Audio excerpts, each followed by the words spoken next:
अस्सलाम वालेकुम friends, welcome to my channel. आज हम बात करेंगे ज़ोलमिट्रिप्टन के बारे में। ज़ोलमिट्रिप्टन एक ड्रग है जो कि माइग्रेन को ट्रीट करने के लिए यूज़ होती है। माइग्रेन असल में एक टाइप की हेडेक होती है जिसमें तकरीबन आधे सर में दर्द होता है और ये ज़्यादातर उस टाइम पे होती है जब वेज़ोडाइलेशन हो जाती है। तो अब हम देखेंगे कि ज़ोलमिट्रिप्टन इसको किस तरह से ट्रीट करती है। तो उसके लिए सबसे पहले हमारे पास आ जाती है ज़ोलमिट्रिप्टन की क्लास ऑफ ड्रग। तो क्लास ऑफ ड्रग में जैसे कि मैंने पहले बताया कि ये एक एंटी माइग्रेन इसकी क्लासिफिकेशन है क्योंकि ये माइग्रेन को ट्रीट कर रही है, ये इसका थेराप्यूटिक इफ़ेक्ट है। और सेकेंडली हम इसको कहते हैं कि ये सीरोटोनिन रिसेप्टर एगोनिस्ट है, मतलब कि ये सीरोटोनिन रिसेप्टर को एक्टिवेट करवाएगी और ये बेसिकली जो एक्ट करती है उसकी सब टाइप 5-HT1B पर और 5-HT1D पर। और जो सीरोटोनिन पे एक्ट करने वाली ड्रग्स होती हैं उनको हम कलेक्टिवली ट्रिप्टेंस कहते हैं। नेक्स्ट अगर हम देखें इसका मैकेनिज़्म ऑफ एक्शन में कहा जाता है कि ये सेलेक्टिवली बाइंड करेगी वैस्कुलर 5-HT1B के साथ एंड 5-HT1D के साथ, जो कि सीरोटोनिन के रिसेप्टर की सब टाइप्स हैं। अगर हम ये डायग्राम में भी देखें तो उसमें भी उन्होंने दिखाया गया कि ट्रिप्टेंस जो हैं इसके ऊपर बाइंड कर रहे हैं और उसकी वजह से क्या कर रहे हैं वो इनहिबिशन ऑफ न्यूरोट्रांसमीटर रिलीज़। ये कुछ ऐसे न्यूरोट्रांसमीटर होते हैं जो कि वेजो एक्टिव एजेंट्स होते हैं और वो वेजल्स को डायलेट करवा रहे होते हैं और पेन के लिए सिग्नल्स वगैरह सेंड कर रहे होते हैं। जब ये ट्रिप्टेन उनको ब्लॉक कर देते हैं तो उसकी वजह से क्या होता है कि वेजो कंस्ट्रिक्शन हो जाती है, सीरोटोनिन एक्टिवेट हो जाता है तो वो वेजो कंस्ट्रिक्शन करवा देता है अल्टीमेटली। जब वेजो कंस्ट्रिक्शन होती है तो उसकी वजह से फिर वो माइग्रेन जो है वो ट्रीट हो जाती है। तो इस तरह से वो कहते हैं ये एग्जर्ट करेगा anti migraine effect and causes vasoconstriction in cranial arteries, जो हमारी ब्रेन की आर्टरीज होंगी वहाँ पे। आगे हम बात कर लेते हैं इसकी फार्माकोकाइनेटिक्स के बारे में। फार्माकोकाइनेटिक्स में फर्स्ट ऑफ ऑल आ जाता है रूट ऑफ एडमिनिस्ट्रेशन।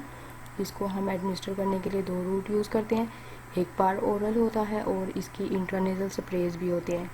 जो पार ओरल होता है उसकी जो एक्शन ऑनसेट ऑफ एक्शन होने में 15 मिनट लगते हैं, लेकिन इंट्रानेजल इमीडिएटली इफेक्ट आ जाता है 2 to 5 मिनट में और इसकी जो ड्यूरेशन ऑफ एक्शन होती है वो 2 to 3 आवर्स तक रहती है।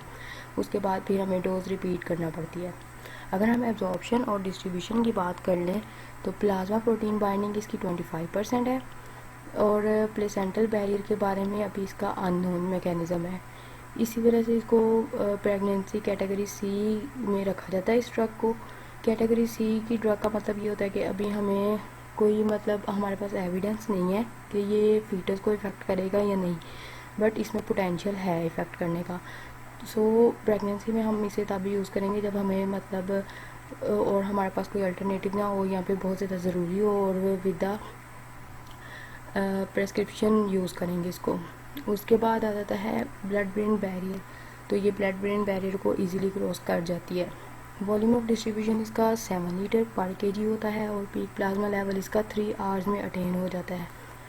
नेक्स्ट हम देखते हैं इसकी metabolism and elimination.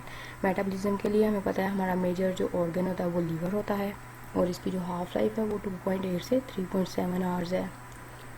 Active metabolite इसके बनते हैं जब इसकी मेटाबॉलिज्म होती है तो N-डेस्मेथाइलज़ोलमिट्रिप्टन बनता है और रूट ऑफ एक्सक्रीशन इसकी 60% यूरिनरी एक्सक्रीशन है और फीसिस के थ्रू 40%।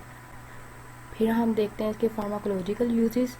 उसमें हमें पता है ये एक्यूट माइग्रेन अटैक में यूज़ होती है और इसका जो ऑर्गन पे इफेक्ट आता है ना वो सेंट्रल नर्वस सिस्टम पे टिंगलिंग, मतलब कि हाथ पाँव सुन्न हो जाना, hot sensation, burning, feeling of pressure और सीयर्स भी हो सकते हैं।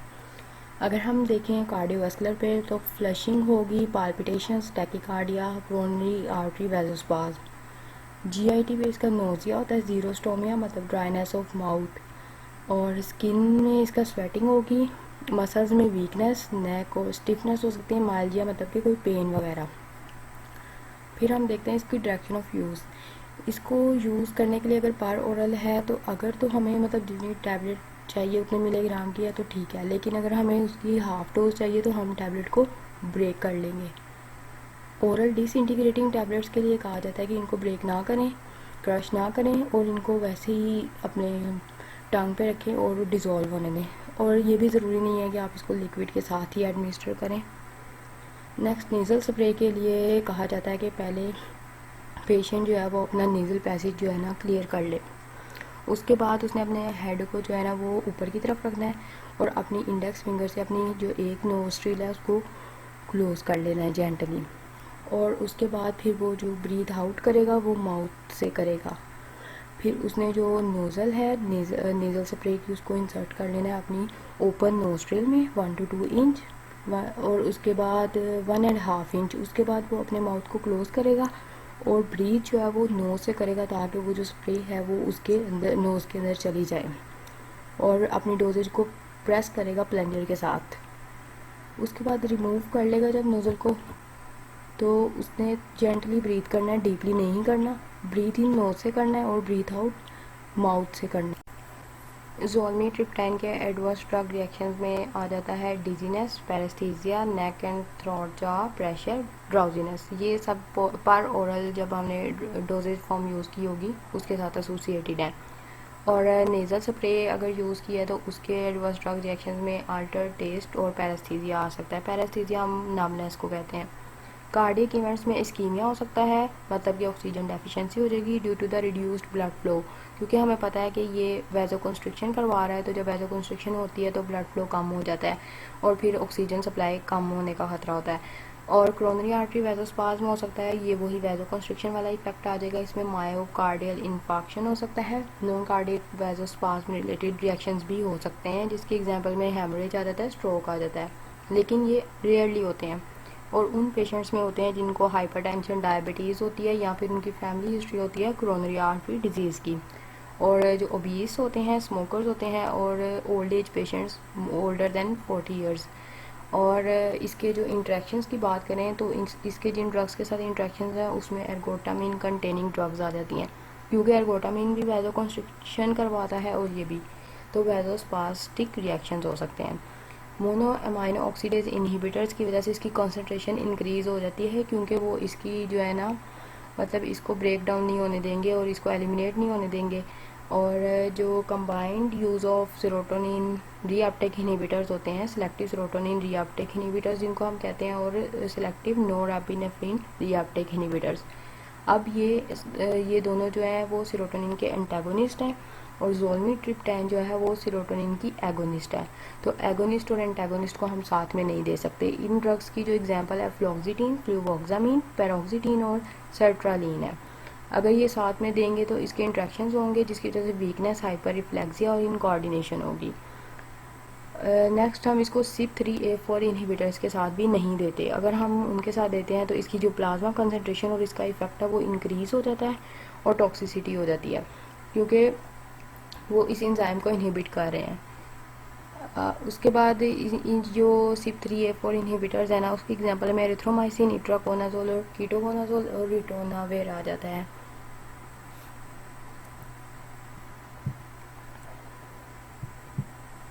इसकी डोज अगर देखें तो पर ओरल एडल्ट या एल्डरली चिल्ड्रन जो 18 ईयर्स से ओल्डर होते हैं उनके लिए हम इनिशियली 1.25 से 2.5 मिलीग्राम देते हैं और मैक्सिमम जो है ना वो हम 5 मिलीग्राम दे सकते हैं।